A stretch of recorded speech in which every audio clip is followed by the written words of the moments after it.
Hi, I'm Liam, your Palm Bay podcast host. And I'm his sidekick, Sarah. Welcome to the Palm Bayer podcast, everyone.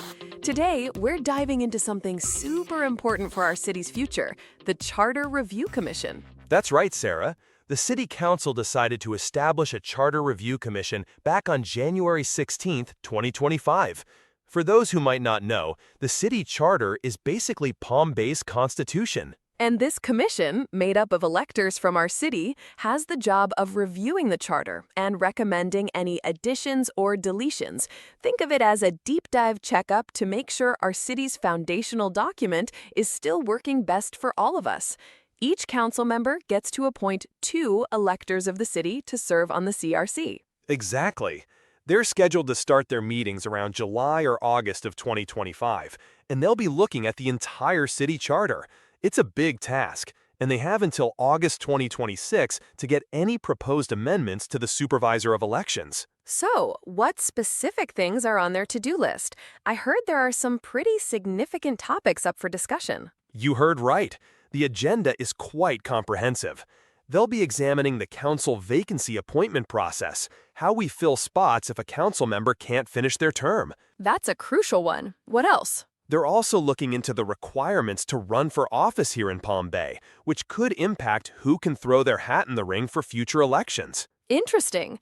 I know voting districts have been a topic of conversation in many communities. Is that on their list? It sure is. Voting districts is another key item for review. Plus, they'll be looking at the supermajority requirements to terminate charter officers.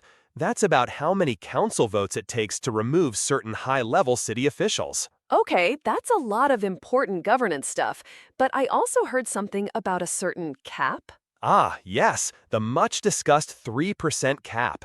One of the big items is the potential removal of the 3% cap.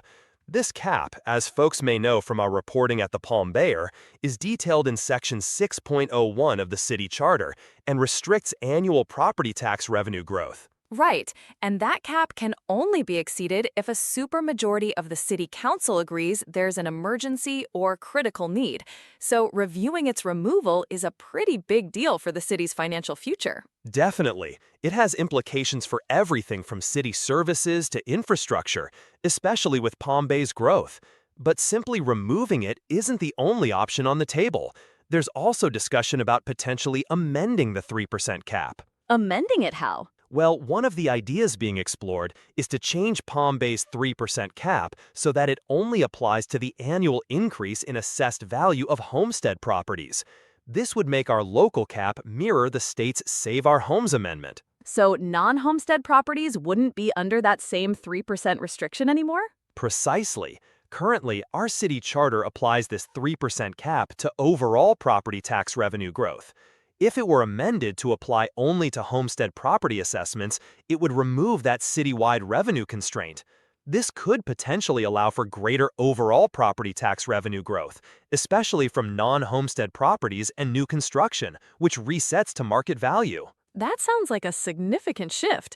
Would that kind of amendment still trigger issues with existing city contracts, like with the unions? That's a key question. For instance, the IAF, International Association of Firefighters, contract has a reopener clause that's triggered if the section of the city charter restricting the budget increase to a maximum of 3% over the previous year's budgeted ad valorem revenues is rescinded. So if it's amended rather than fully rescinded, does that avoid reopening contract negotiations? It's a bit of a gray area.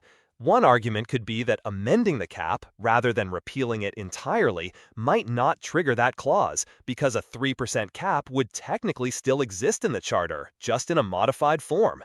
However, how rescinded is interpreted in that contract is up for legal interpretation or negotiation. So it's uncertain if amending the cap this way would definitively avoid reopening those contracts.